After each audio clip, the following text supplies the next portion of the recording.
So what do y'all think about that? Do y'all believe that it's safer for a woman to? I'll say this because not every situation like that means that person's abusive. Because one could be good with the money and the other one could be bad with money. I'll say you know the person you're dealing with and act accordingly. But for what shout out to my mom. She knows who she is. Yeah.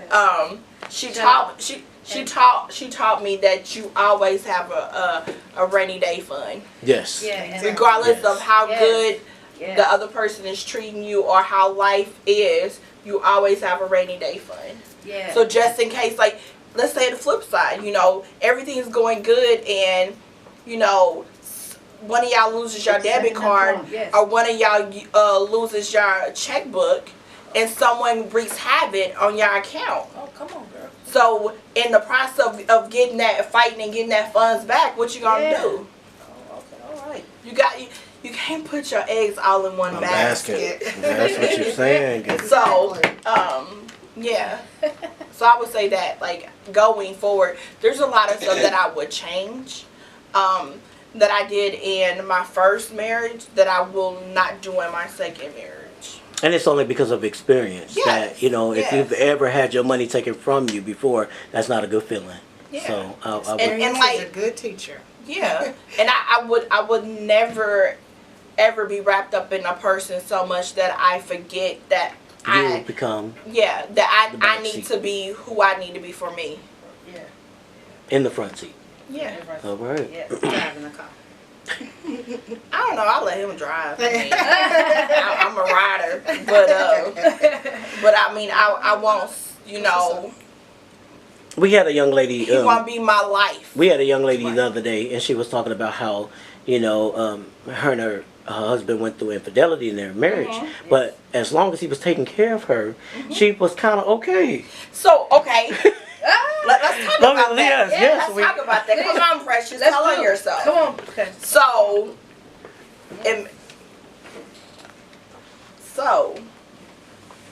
when that happened to me, I didn't say nothing. I knew the day that the first time it happened, and I didn't say nothing because he was still taking care of home. He was still treating me right, and it was like, he was still coming home at night. He was still being respectful, and that was on the hush.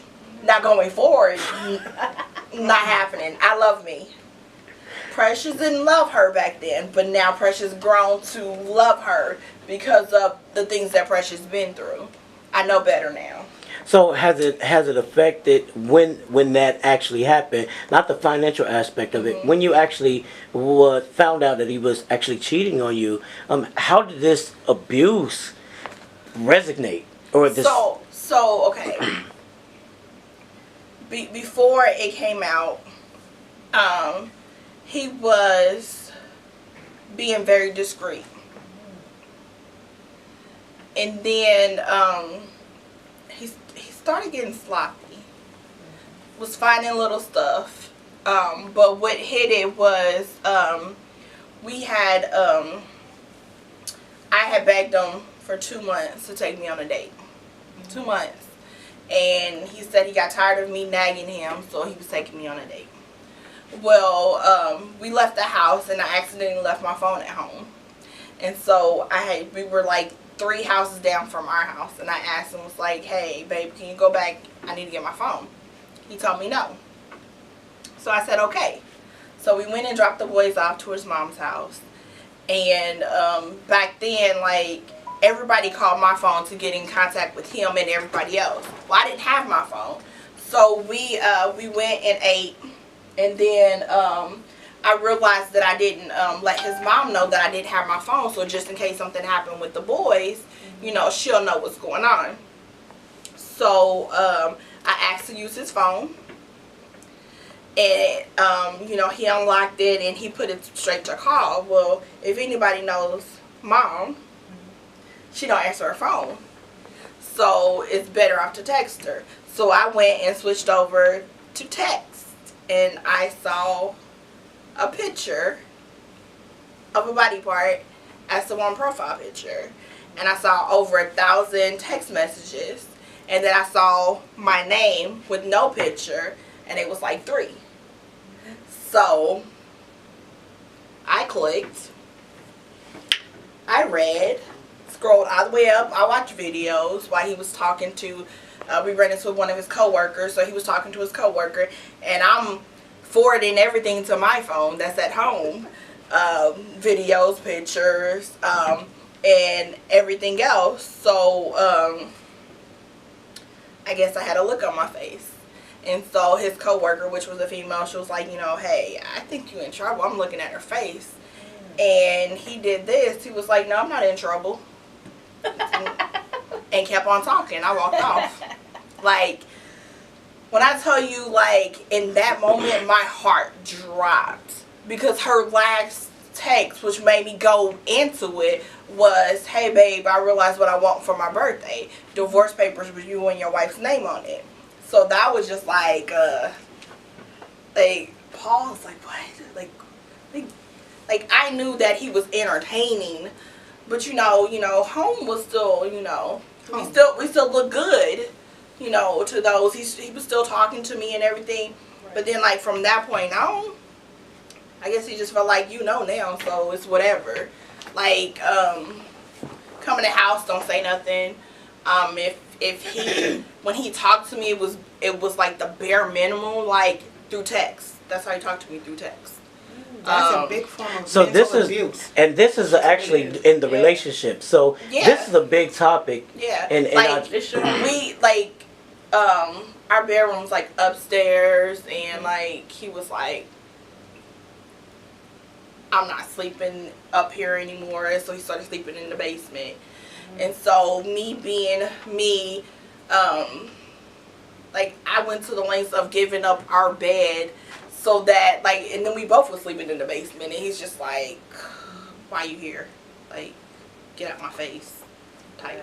So there was no communication in the sense where he was willing to at least rectify, you know, the situation or come to a conclusion. So let's go back to the initial blow up or whatever. So my mind is racing, and we were supposed to go see a movie. We were supposed to go see a movie after you know, we ate, and we had got stopped in between. So he was like, you know, grabbed my hand, you know, after he got through from talking, like everything was normal. It was like, let's go see the movie. And by this time, I'm on autopilot. I'm sitting in the movie like, I want to kill him. I'm just being honest. Like, my whole world shattered like that. And I'm like, and so go through the whole movie. He's talking to me in the car while we wanted to go pick up the boys, and I didn't say 2 words to him. Went in the house, and his mom was like so happy that, you know, that we actually went out, and she was asking, and he was all animated, and I was just sitting there like, and she was like, Precious, what's wrong? He was like, he started laughing. He was like, her feelings got hurt. And she was like, well, what do you mean her feelings got hurt? Well, she went through my phone, so her feelings got hurt. And so his mom was like, what do you mean? What shouldn't be nothing in your phone for her feelings to get hurt? So he passed her the phone. And she went off. And they argued, and I sat there. And then eventually, like, I felt like that I was going to pass out. So I asked for the keys, and I left. And my intentions was to go home and pack my stuff and keep it moving. But God told me to go back and listen to all of it. And I went back. And when it came to the question is, are you with her because you love her, or do you feel like you're obligated? And the first thing came out of his mouth, he felt obligated. And so from that point on, I kind of like shut down. And then, like, just like all this hatred towards me came. And it had got to the point where I couldn't deal with it no more. So, like, I knew I was tripping when I started thinking about committing suicide. I was like, I had to go. You know, this is a a very sensitive topic, and I wanted to touch on it for a few reasons, but that just goes to show you, like, you know, you could be pushed to the brink. You know, a lot of times people abuse other people because of the lack of communication, the lack of, you know, understanding, you know, so forth and so on, and it can really become a very sensitive issue. I wanted to table some of it, so just in case when we're talking about relationships, this can be something that Yeah, I can was be. done. It's fine. And you went in, so we enjoyed you. I mean, like, I just felt like, you know, only certain people know. Yeah.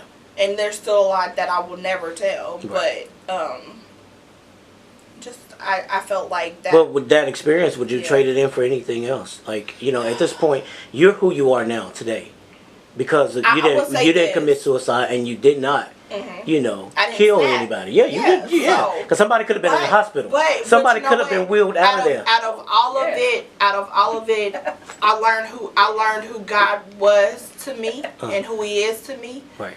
and I learned how to value Precious. All right. Amen. Because, like, I put him on a pedestal, and, like...